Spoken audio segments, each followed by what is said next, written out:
I have with me Karthik Chidambaram, who is a Lok Sabha MP from Tamil Nadu.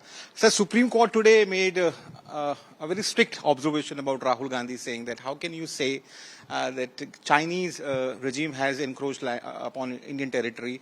This shows an irresponsible statement. What proof do you have? How do you see these remarks coming in from the apex court? This is not part of an order. This is only obiter dictum, just oral observations by the Honorable Supreme Court. But I'm surprised by this oral observation. So does it mean that we in the opposition can't raise an issue of national concern unless we have documentary proof of it? For example, right now, there have been many people who have been complaining about the mismanagement of the Staff Selection Commission exam. There have been a lot of goof-ups in that exam. So I, as a responsible member of parliament, I am raising that issue. So should I have documentary proof before I raise the issue? Can't I rely on citizens who are complaining about it to raise the issue? So the issue with China has been a long-running issue. People know that we have a very tense border. We have had confrontation in the border. There has also been many reports which have said that we have ceded territory. So as the leader of opposition, it's Rahul Gandhi's right to raise these issues. So I'm a bit surprised that the Supreme Court has said that you can't raise these issues unless you have documentary proof. And the only people who can have documentary proof is the government, because they have the luxury of the bureaucracy. We in the opposition do not have the luxury of the government papers and the bureaucracy. So if this is going to be a rule, the opposition can't raise anything. But with these observations coming in, BJP has got an apt opportunity to hit out at Congress party. They are saying that this shows that how little regard you have for various institutions. So we raise issues in national concern. Please do not question our patriotism. Just because we question the government does not mean we are against the Indian nation.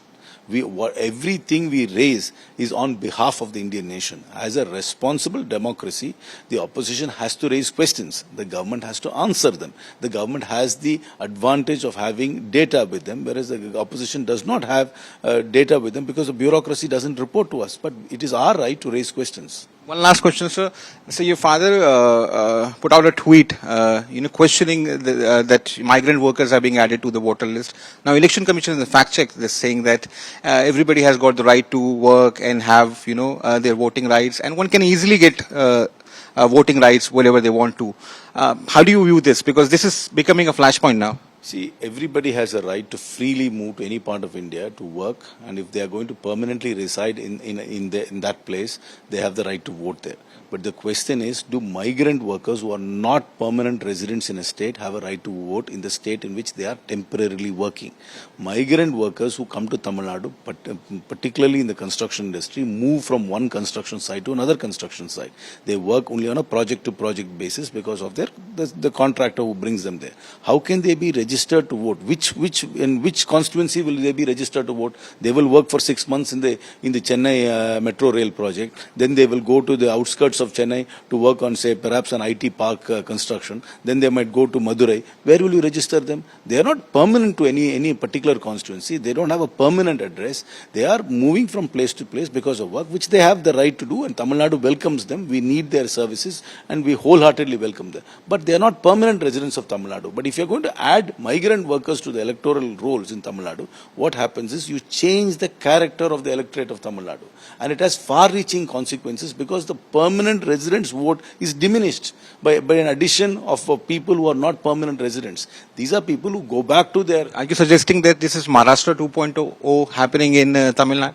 I don't know whether in Maharashtra they added 65 lakh. Whether they added migrant workers or whether they added ghost voters, I don't know. I don't know the data. But when the SIR, which I think is akin to the Jim Crow laws, which was prevalent in America, where they use those laws to disenfranchise people of color and of marginalized communities, I think the SIR is a similar exercise in Bihar to disenfranchise people from the marginal communities and the minorities. And out of which they are saying that out of the 65 lakh voters they have removed from the list, they say a significant portion of them have migrated out of Bihar and have gone and become residents of other states.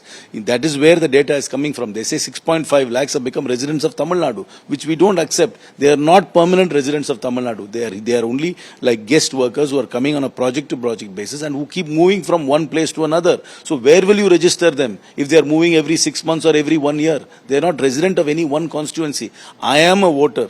in the Sivaganga parliamentary constituency and in the Tirupattur assembly segment because my house is situated in Managiri. I am only registered to vote there. Even I travel through many places in Tamil Nadu. I live in Chennai, I live in Managiri, but does not mean I am registered to vote in every place. I am only registered to vote in a place where which I consider to be my residence. So how does a migrant worker from any part of India who is welcome to come and work in Tamil Nadu become a permanent resident of Tamil Nadu? This is a diabolical plot to change the character of the electorate of Tamil Nadu and to also diminish the value of a voter who is permanently resident in Tamil Nadu.